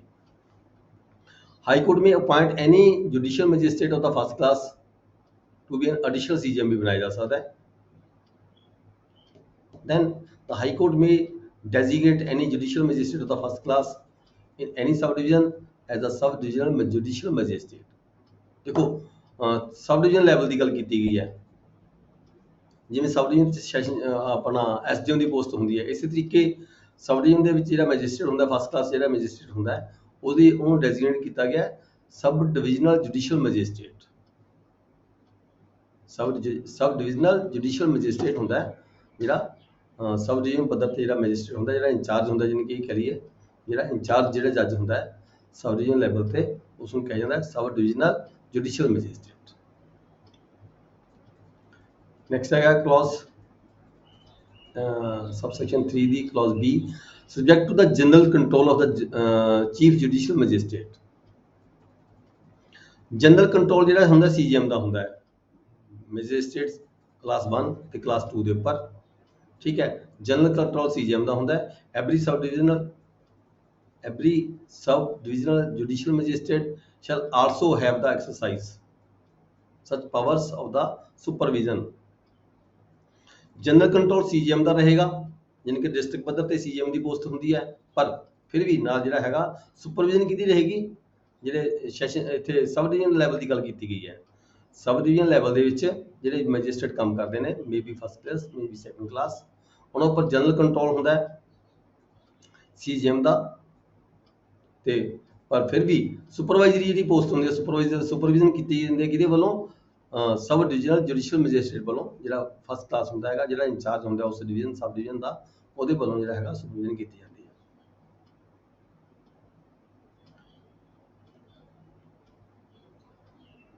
ਨੈਕਸਟ ਆ ਗਿਆ special judicial magistrate. Special judicial magistrate, special ਮਤਲਬ ਕਿਸੇ ਸਪੈਸ਼ਲ ਪਰਪਸ ਲਈ, ਸਪੈਸ਼ਲ ਕਲਾਸ ਆਫ ਕੇਸਿਸ ਦੇ ਲਈ। The High Court may, if requested by the center of the state government, ਜਦੋਂ ਕੋਈ ਸਰਕਾਰ ਕਹਿੰਦੀ ਹੈ ਵੀ ਇਦਾਂ ਦੇ ਜਿਹੜੇ ਕੇਸ ਹੈਗੇ ਨੇ ਬਹੁਤ ਜ਼ਿਆਦਾ ਹੈਗੇ ਆ, ਇਹਨਾਂ ਦੇ ਪੱਧਰ ਤੇ ਕੋਈ ਸਪੈਸ਼ਲ ਪੋਸਟ ਕ੍ਰੀਏਟ ਕਰ ਦਿੱਤੀ ਜਾਵੇ। The High Court, if the requested by the central government or the state government so to do, confer upon any person who holds or has held any post under the government all or any of the powers conferred or conferable by or under this code on a judicial magistrate of the first class or of the second class in respect of particular cases। ਕਿਸੇ magistrate first class ਨੂੰ ਜਾਂ ਕਿਸੇ second class ਨੂੰ ਜਿਹੜੇ ਹੈਗੇ particular cases ਔਰ ਦਾ particular class ਦਾ case ਨੂੰ deal ਕਰਨ ਦੀ ਖਾਤਰ ਜਿਹੜਾ ਹੈਗਾ ਕਿਸੇ ਏਰੀਆ ਦੇ ਵਿੱਚ ਸਪੈਸ਼ਲ ਜੁਡੀਸ਼ੀਅਲ ਮੈਜਿਸਟ੍ਰੇਟ ਲਗਾਇਆ ਜਾ ਸਕਦਾ ਹੈ। ਫਿਰ ਨਾਲ ਹੀ ਕੁਝ ਪ੍ਰੋਵੀਜ਼ਨ ਦਿੱਤੀਆਂ ਨੇ, ਪ੍ਰੋਵੀਜ਼ਨ ਦਿੱਤੀ ਹੈ ਦੀ provided that no such power shall be confer on a person unless he possesses such qualification. ਜਿਨ ਕਿ ਜਿਹੜੀਆਂ ਪਾਵਰਾਂ ਨੂੰ ਦਿੱਤੀਆਂ ਜਾ ਰਹੀਆਂ ਨੇ, ਜੋ ਆਪਦੇ ਜਿੱਥੇ ਪਹਿਲਾਂ ਲੱਗਿਆ ਹੋਇਆ ਉਹਦੇ ਵਿੱਚ ਉਹ ਅਧਿਕਾਰ ਖੇਤਰ ਦੇ ਵਿੱਚ ਉਹ ਪਾਵਰ ਯੂਟੀਲਾਈਜ਼ ਕਰ ਸਕਦਾ ਹੈ, ਠੀਕ ਹੈ। ਉਦੋਂ ਵੱਧ ਪਾਵਰਾਂ ਜਿਹੜੀਆਂ ਹੈਗੀਆਂ ਉਹ ਯੂਟੀਲਾਈਜ਼ ਨਹੀਂ ਕਰ ਸਕਦਾ। ਕੁਆਲੀਫਿਕੇਸ਼ਨ ਜਿਹੜੀ ਹੈਗੀ ਹੈ, qualification or experience in relation to the legal affairs as a high court may by rule specify. Such magistrate shall be called special judicial magistrate and shall be appointed for such term not exceeding 1 year। ਇੱਕ ਸਾਲ ਤੋਂ ਵੱਧ ਜਿਹੜੀ ਉਹਦੀ ਨਿਯੁਕਤੀ ਨਹੀਂ ਕੀਤੀ ਜਾਂਦੀ। As the High Court may by general or special order act, the High Court may empower a special judicial magistrate to exercise the powers of the metropolitan magistrate। ਇਹ metropolitan city ਦੇ ਵਿੱਚ ਵੀ ਇਹ ਪਾਵਰ ਦਿੱਤੀ ਜਾ ਸਕਦੀ ਹੈ। Next ਹੈਗਾ local jurisdiction of the judicial magistrate. Local jurisdiction ਕੀ ਹੁੰਦੀ ਹੈ ਜੁਡੀਸ਼ੀਅਲ ਮੈਜਿਸਟ੍ਰੇਟ ਦੀ? Subject to the control of the high court. Main control high court ਦਾ ਹੁੰਦਾ ਹੈ, ਠੀਕ ਹੈ। ਫਿਰ the chief judicial magistrate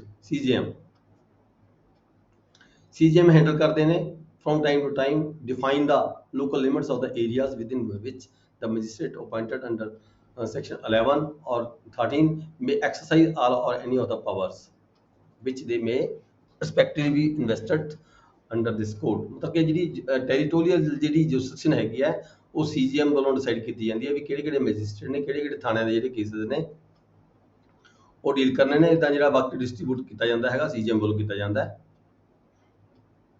Provided that the court of special judicial magistrate may hold its sittings at any place within the local area or which it is established। ਜਿਵੇਂ ਜਿੱਥੇ state government ਕੋਈ office ਬਣਾ ਕੇ ਦਿੰਦੀ ਹੈ, court ਬਣਾ ਕੇ ਦਿੰਦੀ ਹੈ, ਉੱਥੇ ਹੀ ਸਪੈਸ਼ਲ ਜੱਜ ਜਿਹੜੇ ਬੈਠਦੇ ਹੈਗੇ ਨੇ। except as otherwise provided by such definition, the jurisdiction and the powers of every such magistrate shall extend throughout the district। ਜਿੱਥੇ ਸਪੈਸ਼ਲ ਜੱਜ ਦੀ ਗੱਲ ਕੀਤੀ ਗਈ ਹੈ, ਜੇ ਪਾਰਟੀਕੂਲਰ ਕੇਸਿਸ ਜਿਹੜੇ ਹੈਗੇ ਪਾਰਟੀਕੂਲਰ ਕਲਾਸ ਆਫ ਕਿਸੇ ਇੱਕ ਵਿਸ਼ੇ ਦੇ ਜਿਹੜੇ ਕੇਸਿਸ ਹੈਗੇ ਕਿਸੇ ਜੱਜ ਨੂੰ ਸਪੈਸ਼ਲ ਪਾਵਰਾਂ ਦਿੱਤੀਆਂ, ਫਿਰ ਉਹ ਪੂਰੇ ਡਿਸਟ੍ਰਿਕਟ ਦੀਆਂ ਜਿਹੜੇ ਕੇਸਿਸ ਨੇ ਉਹਨੂੰ ਸੁਣਿਆ ਜਾ ਸਕਦਾ ਹੈਗਾ।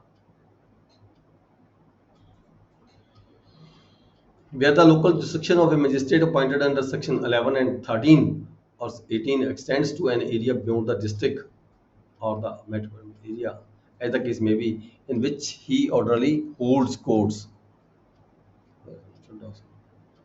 ਨੈਕਸਟ ਹੈਗਾ ਸਬਆਰਡੀਨੇਸ਼ਨ ਆਫ ਦਾ ਜੁਡੀਸ਼ੀਅਲ ਮੈਜਿਸਟ੍ਰੇਟ। ਜਿਹੜੇ ਜੁਡੀਸ਼ੀਅਲ ਮੈਜਿਸਟ੍ਰੇਟ ਨੇ ਉਹਦੇ ਕਿਹਦੇ ਸਬਆਰਡੀਨੇਟ ਦੇ ਤੌਰ ਤੇ ਕੰਮ ਕਰਦੇ ਨੇ? Every chief judicial magistrate shall be subordinate to the session ਜੱਜ, ਠੀਕ ਹੈ। ਜਿਹੜਾ ਸੀਜੀਐਮ ਹੁੰਦਾ ਉਹ ਸੈਸ਼ਨ ਜੱਜ ਦੇ ਅਧੀਨ ਕੰਮ ਕਰਦੇ ਨੇ, ਉਹਦੀ ਸੁਪਰਵਿਜ਼ਨ ਕੰਮ ਕਰਦੇ ਨੇ। Every other judicial magistrate shall subject to the general control of the session ਜੱਜ be subordinate of the CGM। ਜਿਹੜੇ ਵੱਖਰੇ ਜਿਹੜੇ ਜੱਜਸ ਹੁੰਦੇ ਨੇ ਫਸਟ ਕਲਾਸ ਦੇ ਤੇ ਸੈਕੰਡ ਕਲਾਸ ਦੇ, ਠੀਕ ਹੈ। ਜਨਰਲ ਕੰਟਰੋਲ ਬੇਸ਼ੱਕ ਉਹਦਾ ਹੈਗਾ ਸੈਸ਼ਨ ਜੱਜ ਦਾ ਰਹਿੰਦਾ ਹੈ, ਪਰ ਫਿਰ ਵੀ ਜਿਹੜੀ ਸੁਪਰਵਿਜ਼ਨ ਕੀਤੀ ਜਾਂਦੀ ਹੈ ਉਹਦੇ ਵੱਲੋਂ CGM ਵੱਲੋਂ ਕੀਤੀ ਜਾਂਦੀ ਹੈ। ਉਹਨਾਂ ਦੇ ਕੰਮ ਦੀ ਵੰਡ ਦੀ ਵਗੈਰਾ, ਕਿਹੜੇ ਕਿਹੜੇ ਕੇਸ ਕਿਹਨੇ ਕਿਹਨੇ ਦੇਖਣੇ ਹੈਗੇ ਨੇ, ਕਿਹੜੇ ਕਿਹੜੇ ਥਾਣੇ ਦੇਖਣੇ ਨੇ, ਠੀਕ ਹੈ ਜੀ। ਦਾ CGM may from time to time make rules or give special orders consistent with this code as to the distribution of the business among the judicial magistrates subordinate to them। CGM ਦੇ ਅਧੀਨ ਜਿਹੜੇ ਜਿਹੜੇ magistrate ਕੰਮ ਕਰਦੇ ਨੇ ਉਹਦੇ ਕੰਮ ਦੀ ਜਿਹੜੀ ਡਿਸਟ੍ਰੀਬਿਊਸ਼ਨ ਹੈਗੀ ਆ ਉਹ CGM ਵੱਲੋਂ ਕੀਤੀ ਜਾਂਦੀ ਹੈ।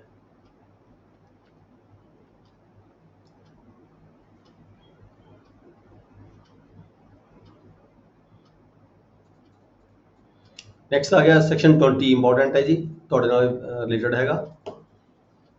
ਜਿਹੜਾ ਵੀ ਤਹਿਸੀਲਦਾਰ, ਨਾਇਬ ਤਹਿਸੀਲਦਾਰ, SDMs, ADC, ਡਿਪਟੀ ਕਮਿਸ਼ਨਰ, ਠੀਕ ਹੈ, ਉਹ ਸਾਰੇ ਹੀ ਐਗਜ਼ੈਕਟਿਵ ਮੈਜਿਸਟਰੇਟ ਹੁੰਦੇ ਨੇ। by virtue of their post in every district and in every metropolitan area, state government may appoint as many persons as it thinks fit to be the executive magistrate and shall appoint one of them to be the district magistrate। Government, ठीक है, मतलब कि अपने according executive magistrate ਨਿਯੁਕਤ ਕਰ ਸਕਦੀ ਹੈ, ਜਿਨ੍ਹਾਂ ਦੇ ਵਿੱਚੋਂ ਜਿਹੜਾ ਇੱਕ ਮੈਜਿਸਟਰੇਟ ਹੁੰਦਾ ਉਹਨੂੰ ਡਿਸਟ੍ਰਿਕਟ ਮੈਜਿਸਟਰੇਟ ਕਿਹਾ ਜਾਂਦਾ ਹੈ। ਜਨਰਲੀ ਜਿਹੜਾ DC ਹੁੰਦਾ ਉਸ ਨੂੰ ਡਿਸਟ੍ਰਿਕਟ ਮੈਜਿਸਟਰੇਟ ਦੀਆਂ ਪਾਵਰ ਦਿੱਤੀਆਂ ਜਾਂਦੀਆਂ ਨੇ, ਠੀਕ ਹੈ। ਇਹਦੇ ਨਾਲ ਹੀ ਕੀ ਹੁੰਦਾ, ਸਟੇਟ ਗਵਰਨਮੈਂਟ ਮੇ ਅਪਾਇੰਟ ਐਨੀ ਐਗਜ਼ੈਕਟਿਵ ਮੈਜਿਸਟਰੇਟ, ਕਿਸੇ ਵੀ ਇੱਕ ਐਗਜ਼ੈਕਟਿਵ ਮੈਜਿਸਟਰੇਟ ਨੂੰ ਐਡੀਸ਼ਨਲ ਡਿਸਟ੍ਰਿਕਟ ਮੈਜਿਸਟਰੇਟ ਦੀਆਂ ਪਾਵਰ ਦਿੱਤੀਆਂ ਜਾ ਸਕਦੀਆਂ ਨੇ, ਜਿਹਨੂੰ ਜਿਵੇਂ ਕਿ ਆਪਣੇ ADC ਨੂੰ ਹੁੰਦੀਆਂ ਨੇ ਰੂਟੀਨ ਦੇ ਵਿੱਚ। Additional district magistrate and such magistrate shall have powers of the district magistrate under this code or under any law for the time in force as may be directed by the state government। clause 3 की क्या गया, whenever in consequence of the office of the district magistrate becomes vacant, किसी कारण DC ਦਾ ਜਿਹੜਾ office ਹੁੰਦਾ ਖਾਲੀ ਹੋ ਜਾਂਦਾ ਹੈ, any officer succeeds temporarily to the executive administration of the district, ਜਦੋਂ ਕੋਈ ਹੋਰ ਕੋਈ ਆਫਿਸਰ ਨੂੰ ਜਦੋਂ ਜ਼ਿਲ੍ਹੇ ਦੀ ਜ਼ਿੰਮੇਵਾਰੀ ਦਿੱਤੀ ਜਾਂਦੀ ਹੈ, such officer shall pending the orders of the state government, basic government ਦਾ ਕੋਈ ਆਰਡਰ ਜੇ ਨਹੀਂ ਆਇਆ, exercise all the powers of the and perform all the duties respectively conferred and imposed by this code on the district magistrate. ਉਹਦੇ ਕੋਲੇ understood ਹੀ ਮਤਲਬ ਕਿ ਜਿਹੜੀਆਂ ਡਿਸਟ੍ਰਿਕਟ ਮੈਜਿਸਟਰੇਟ ਦੀਆਂ ਪਾਵਰਸ ਆ ਜਾਂਦੀਆਂ ਨੇ, DC ਦੇ ਪੋਸਟ ਖਾਲੀ ਹੋਣ ਦੇ ਕਾਰਨ ਜਿਹਨੂੰ ਡਿਊਟੀ ਦਿੱਤੀ ਜਾਂਦੀ ਹੈ। देखा, state government may place an executive magistrate in charge of a subdivision and may relieve him of the charge of the occasion। यानी कि सब डिवीजन लेवल ਤੇ ਜਿਹੜਾ SDM ਹੁੰਦਾ ਹੈ ਉਹਨੂੰ ਜਿਹੜੀ ਹੈ ਸਬ ਡਿਵੀਜ਼ਨਲ ਮੈਜਿਸਟ੍ਰੇਟ ਦੀ ਜਿਹੜੀ ਪਾਵਰ ਦਿੱਤੀ ਜਾਂਦੀ ਹੈ ਐਗਜ਼ੈਕਟਿਵ ਮੈਜਿਸਟ੍ਰੇਟ ਦੀ, ਸਬ ਡਿਵੀਜ਼ਨਲ ਮੈਜਿਸਟ੍ਰੇਟ ਕਿਹਾ ਜਾਂਦਾ ਹੈ SDM ਨੂੰ। ਨੈਕਸਟ ਆਏਗਾ, nothing in this section shall preclude the state government from conferring under any law for the time in force on a commissioner of the police all or any of the powers। मतलब यही कहा गया है जिਵੇਂ ਜਿਹੜੇ ਵੱਡੇ district ਹੁੰਦੇ ਨੇ, ਵੱਡੇ ਡਿਸਟ੍ਰਿਕਟ ਜਿਵੇਂ ਲੁਧਿਆਣਾ ਹੈ, ਜਲੰਧਰ ਹੈ, ਠੀਕ ਹੈ, ਪੁਲਿਸ ਕਮਿਸ਼ਨਰ ਨੂੰ ਵੀ ਐਗਜ਼ੈਕਟਿਵ ਮੈਜਿਸਟ੍ਰੇਟ ਦੀਆਂ ਜਿਹੜੇ ਪਾਵਰਸ ਨੇ ਦਿੱਤੀਆਂ ਜਾਂਦੀਆਂ ਨੇ।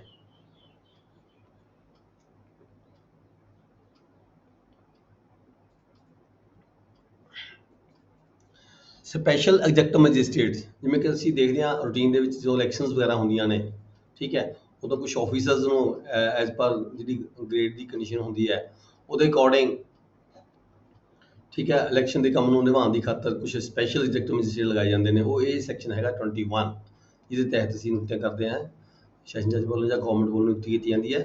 The state government may appoint for the such term as it may think fit executive magistrate to be known as the special executive magistrate for the particular areas or for the performance of the particular functions and confer on such a special magistrate such of the powers as are conferable under the code on the executive magistrate as it may deem fit। ਕਿ ਆਪਾਂ ਦੇਖਦੇ ਹਾਂ routine ਦੇ ਵਿੱਚ election ਦੇ ਕੰਮ ਦੇ ਵਿੱਚ ਜਿਹੜੀ ਡਿਊਟੀ ਨਿਭਾਉਣ ਦੀ ਖਾਤਰ ਬਹੁਤ ਸਾਰੇ ਟੀਮਾਂ ਬਣਾਈਆਂ ਜਾਂਦੀਆਂ ਨੇ, ਉਹਨਾਂ ਦੇ ਵਿੱਚ ਵੀ ਹੈਗੀ ਆ ਐਗਜ਼ੈਕਟਿਵ ਮੈਜਿਸਟ੍ਰੇਟ ਦੀ ਜਿਹੜੀ power. Special executive magistrate government ਤੋਂ ਮਨਜ਼ੂਰੀ ਲੈ ਕੇ ਸਪੈਸ਼ਲ ਐਗਜ਼ੈਕਟਿਵ ਮੈਜਿਸਟ੍ਰੇਟ ਲਗਾਏ ਜਾਂਦੇ ਆ। देन आ गया local jurisdiction of the executive magistrate. The jurisdiction and powers of every such magistrate shall extend throughout the district. या फिर ये होगा define the local limits of the area within which executive magistrate may exercise all or any of the powers with which may be invested under this code. इनके पूरे district ਦੇ ਵਿੱਚ ਵੀ ਜਿਹੜੀ power use ਕੀਤੀ ਜਾ ਸਕਦੀ ਹੈ। Jurisdiction powers of every such magistrate shall extend throughout the district. Next again, subordination of the executive magistrate. All the executive magistrates other than the additional district magistrate shall be the subordinate of the district magistrate. क्योंकि ਜ਼ਿਲ੍ਹੇ ਦੇ ਜਿਹੜਾ district DC ਹੈਗਾ, district magistrate ਉਹਦੀ subordination 'ਚ ਕੰਮ ਕਰਦੇ हैं ਸਾਰੇ executive magistrate and every executive magistrate exercising powers in a subdivision shall also be subordinate to the sub division magistrate. ਤੇ ਨਾਲ ਹੀ ਨਾਲ ਕੀ ਹੈਗਾ, ਜਦੋਂ ਸਬ ਡਿਵੀਜ਼ਨ 'ਚ ਕੰਮ ਕਰਦੇ ਨੇ ਤਾਂ ਉਹ ਐਸਡੀਐਮ ਦੇ ਕੰਟਰੋਲ ਦੇ ਵਿੱਚ ਵੀ ਕੰਮ ਕਰਦੇ ਜਾਂਦੇ ਉਹਨਾਂ ਵੱਲੋਂ। ਸਾਰਾ ਸੁਪਰਵਿਜ਼ਨ ਦੇ ਵਿੱਚ ਜਨਰਲ ਕੰਟਰੋਲ ਦਾ ਡਿਸਟ੍ਰਿਕਟ ਮੈਜਿਸਟ੍ਰੇਟ, ਪਰ ਜਨਰਲ ਕੰਟਰੋਲ ਡੀਸੀ ਦਾ ਹੁੰਦਾ ਹੈ, ਸੁਪਰਵਿਜ਼ਨ ਐਸਡੀਐਮ ਦੀ ਆ ਜਾਂਦੀ ਹੈ। The district magistrate may from time to time make rules or give special orders consistent with this code distribution of business among the executive magistrate subordinates to him, and as to the allocation of the business to the additional district magistrate। मतलब कि district magistrate ਵੱਲੋਂ rule ਬਣਾਇਆ ਜਾ ਸਕਦਾ ਹੈ ਵੀ ਕਿਹੜਾ ਕਿਹੜਾ ਕੰਮ ਕਿਹੜੇ ਈਐਮ ਨੇ ਕਰਨਾ ਹੈਗਾ। ਠੀਕ ਹੈ ਜੀ। ਨੈਕਸਟ ਆ ਗਿਆ ਸੈਕਸ਼ਨ 24 ਪਬਲਿਕ ਪ੍ਰੋਸੀਕਿਊਟਰ। ਇਹਨੂੰ ਕਿ ਅਸੀਂ ਕਹਿ ਦਿੰਦੇ ਹਾਂ ਸਰਕਾਰੀ ਵਕੀਲ, ਜਨਰਲ ਸਰਕਾਰੀ ਵਕੀਲ ਕਹਿ ਦਿੰਦੇ ਹਾਂ, ਇਹਨੂੰ ਪਬਲਿਕ ਪ੍ਰੋਸੀਕਿਊਟਰ ਕਿਹਾ ਜਾਂਦਾ ਹੈ। For every high court, the central government or the state government shall, after consultation with the high court, appoint a public prosecutor and may also appoint one or more additional public prosecutor for conducting in such courts any prosecution, appeal or other proceedings on behalf of the central government or state government। District attorney ਵੀ ਕਹਿ ਦਿੰਦੇ ਆਪਾਂ, additional district attorney ਵੀ ਕਹਿ ਦਿੰਦੇ ਆ। ਠੀਕ ਹੈ ਜੀ। ਤੇ ਇਹਨੂੰ ਸਾਰੇ ਇਹ ਪਬਲਿਕ ਪ੍ਰੋਸੀਕਿਊਸ਼ਨ ਹੁੰਦੀ ਹੈ। ਜਿਹੜੇ ਸਰਕਾਰ ਦੇ ਪੱਧਰ ਤੇ ਜਿਹੜੇ ਮੁਕੱਦਮੇ, ਇਹ ਕ੍ਰਿਮੀਨਲ ਕੇਸ ਦੀ ਗੱਲ ਕਰਦੇ ਆ, ਜਿੰਨੇ ਵੀ ਕ੍ਰਿਮੀਨਲ ਦੇ ਜਿਹੜੇ ਦਾਅਵੇ ਹੁੰਦੇ ਆ ਉਹ ਕਿਸੇ ਵਿਅਕਤੀ ਤੋਂ ਕਿਸੇ ਵਿਅਕਤੀ ਦੇ ਨਾਮ ਤੇ ਦਰਜ ਨਹੀਂ ਕੀਤੇ ਜਾਂਦੇ, ਸਟੇਟ ਵਰਸਸ ਫਲਾਣਾ ਦਰਜ ਕੀਤੇ ਜਾਂਦੇ ਨੇ। ਜਿਨਕੀ ਜਿਹੜੀ ਪ੍ਰੋਸੀਕਿਊਸ਼ਨ ਹੁੰਦੀ ਹੈ ਉਹ ਡਿਸਟ੍ਰਿਕਟ ਪ੍ਰੋਸੀਕਿਊਸ਼ਨ ਜਿਹੜੀ ਹੈਗੀ ਆ ਉਹ ਕੇਸ ਦੀ ਪੈਰਵਾਈ ਕਰਦੀ ਹੈ। ਡਿਸਟ੍ਰਿਕਟ ਅਟਾਰਨੀ ਵੱਲੋਂ ਜਿਹੜਾ ਹੈਗਾ ਕਿਸੇ ਵੀ ਆਫੀਸਰ ਨੂੰ ਉਹਦੇ ਅਧੀਨ ਜਿਹੜਾ ਹੈਗਾ ਕੇਸ ਦੀ ਪੈਰਵਾਈ ਲਈ ਨਿਯੁਕਤ ਕੀਤਾ ਜਾਂਦਾ ਹੈ। Central government may appoint one or more of the public prosecutor for the purpose of conducting any case or classes of the case in any district or local area. ਕਿਹੜੇ ਕੇਸ ਕਿਹੜੇ public prosecutor ਨੇ deal ਕਰਨੇ ਨੇ, government ਵੱਲੋਂ decide ਕੀਤਾ ਜਾਂਦਾ ਹੈ। For every district, the state government shall appoint a public prosecutor and may also appoint one or more additional public prosecutor। ਜਿਹਨੂੰ ਅਸੀਂ ਏਡੀਏ ਕਹਿ ਦਿੰਦੇ ਹਾਂ, ਡੀਏ ਕਹਿ ਦਿੰਦੇ ਹਾਂ ਡਿਸਟ੍ਰਿਕਟ ਅਟਾਰਨੀ, ਏਡੀਏ ਕਹਿ ਦਿੰਦੇ ਹਾਂ additional district attorney, assistant district attorney, deputy district attorney. ਠੀਕ ਹੈ ਜੀ। ਇਹ ਪੋਸਟਾਂ ਹੁੰਦੀਆਂ ਨੇ ਜਿਹੜੀਆਂ ਸਾਡੀਆਂ ਸਰਕਾਰੀ ਵਕੀਲ ਹੁੰਦੇ ਨੇ, ਜਿਨ੍ਹਾਂ ਵੱਲੋਂ ਸਰਕਾਰੀ ਕੇਸਾਂ ਦੀ ਜਿਹੜੀ ਕ੍ਰਿਮੀਨਲ ਕੇਸਿਸ ਦੀ ਜਿਹੜੀ ਪੈਰਵਾਈ ਕੀਤੀ ਜਾਂਦੀ ਹੈ। Provided that the public prosecutor or additional public prosecutor appointed for one district may be appointed also to be the public prosecutor of an additional public prosecutor as the case may be for another district। ਕਿਸੇ DA ਨੂੰ, ਕਿਸੇ ADA ਨੂੰ ਕਿਸੇ ਹੋਰ district ਦੇ ਵਿੱਚ ਵੀ additional charge ਦਿੱਤਾ ਜਾ ਸਕਦਾ ਹੈ। ਨੈਕਸਟ ਹੈ ਕਲੌਜ਼ 4 ਸਬਸੈਕਸ਼ਨ 4 ਕੀ ਕਹੇਗਾ, the district magistrate shall in consultation with the session ਜੱਜ prepare a panel of the names of the persons who are in his opinion fit to be appointed as public prosecutor।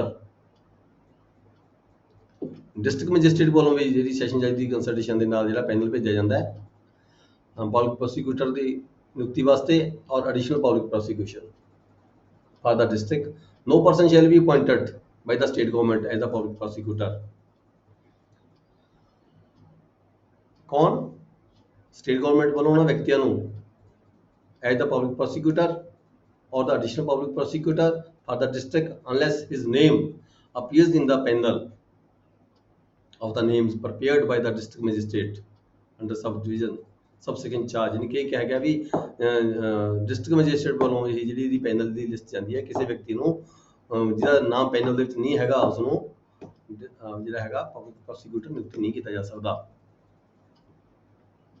then subsection 6 ਦੇ ਵਿੱਚ notwithstanding anything contained in section 5 where in a state there exists a regular cadre of the prosecuting officer, where in a state there exists a regular cadre of the prosecuting officers, the state government shall appoint a public prosecutor or additional public prosecutor only from amongst the persons constituting such cadre। ਜੇ ਕੋਈ cadre ਬਣਿਆ ਹੋਇਆ ਉਹਦੇ ਚ officers ਹੈਗੇ ਨੇ ਤਾਂ ਉਹਨਾਂ ਚੋਂ ਨਿਯੁਕਤੀ ਕੀਤੀ ਜਾਂਦੀ ਹੈ। ਜਿੱਥੇ ਸੂਟੇਬਲ ਪਰਸਨ ਨਾ ਮਿਲੇ ਫਿਰ ਜਿਹੜਾ ਹੈਗਾ ਪੈਨਲ ਬਣਾਇਆ ਜਾਂਦਾ ਹੈ। then subsection 7 ਚ ਕੀ ਕਿਹਾ ਗਿਆ, a person shall be eligible to be appointed as a public prosecutor or an additional public prosecutor under subsection 1 or 2 only if he has in practice as an advocate for not less than 7 years। ਜਿੱਥੇ panel ਦੀ ਗੱਲ ਕੀਤੀ ਗਈ ਹੈ ਉਹ panel ਤਦ ਬਣਦਾ, panel ਦੇ ਵਿੱਚ ਉਹਦਾ ਨਾਮ ਤਦ ਪਾਇਆ ਜਾ ਸਕਦਾ ਕਿਸੇ ਵਕੀਲ ਦਾ ਜਿਸਨੇ ਘੱਟੋ ਘੱਟ 7 ਸਾਲ ਦੇ ਲਈ ਯਾਨੀ ਕਿ ਪ੍ਰੈਕਟਿਸ ਕੀਤੀ ਹੋਈ as an advocate. The central government or the state government may appoint for the purpose of any case or class of cases a person who has been in the practice as an advocate for not less than 10 years as a special public prosecutor। Government state government ਜਾਂ central government ਜੇ ਕਿਸੇ ਵਕੀਲ ਨੂੰ ਜਿਹਨੇ ਘੱਟੋ ਘੱਟ 10 ਸਾਲ ਦਾ ਜਿਹਦੀ ਪ੍ਰੈਕਟਿਸ ਹੋਵੇ ਉਸ ਨੂੰ ਜਿਹੜਾ ਹੈਗਾ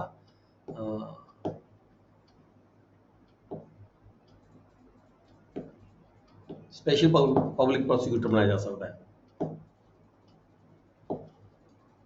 Then for the purpose of subsection 7 and 8 the period during which a person has been in practice as a pleader or has rendered service as a public prosecutor or as an additional public prosecutor or assistant public prosecutor or other prosecuting officer by whatever name called shall be deemed to be the period during which such person has been practice in। मतलब कि क्या गया भी ये ਜਿਹੜੀ 10 ਸਾਲ ਦੀ service ਹੈਗੀ ਹੈ ਉਹ 10 ਸਾਲ ਦੀ ਸਰਵਿਸ ਦੇ ਵਿੱਚ ਜੇ ਕੋਈ ਉਸਨੇ ਐਡੀਸ਼ਨਲ ਤੌਰ ਤੇ ਵੀ ਕੰਮ ਕੀਤਾ ਹੋਵੇ ਪਬਲਿਕ ਅਸਿਸਟੈਂਟ ਦੇ ਤੌਰ ਤੇ ਵੀ ਕੰਮ ਕੀਤਾ ਹੋਵੇ ਉਹਦੇ ਵਿੱਚ ਇਨਕਲੂਡ ਕਰ ਲਈ ਜਾਂਦੀ ਹੈ।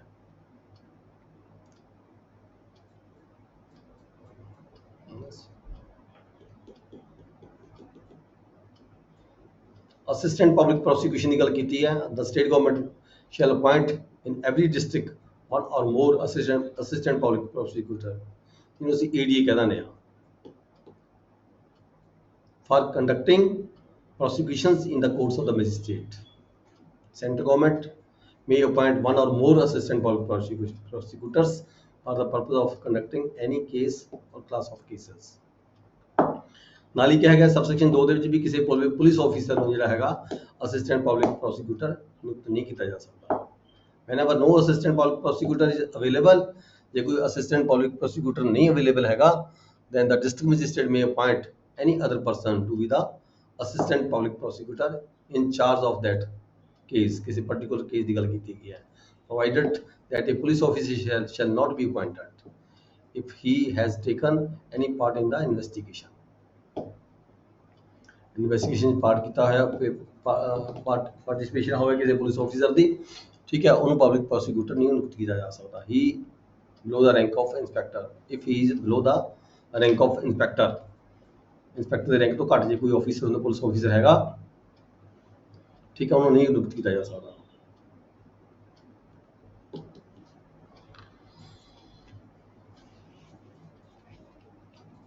ਠੀਕ ਹੈ, ਜਦ ਤੱਕ ਜਿਹੜਾ ਟਾਈਮ ਹੋ ਗਿਆ ਅੱਜ ਤੱਕ ਜਿਹੜੀ ਕਲਾਸ ਹੈ ਆਪਾਂ ਇੱਥੇ ਬੰਦ ਕਰਾਂਗੇ।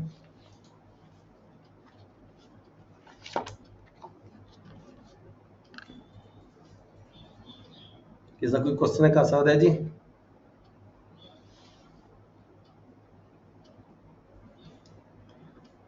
ਕੱਲ ਅਸੀਂ ਪੜਾਂਗੇ, ਕੱਲ ਨੂੰ ਸਾਡਾ ਪੇਪਰ ਹੋਏਗਾ ਪੇਪਰ ਨੰਬਰ 6 CPC।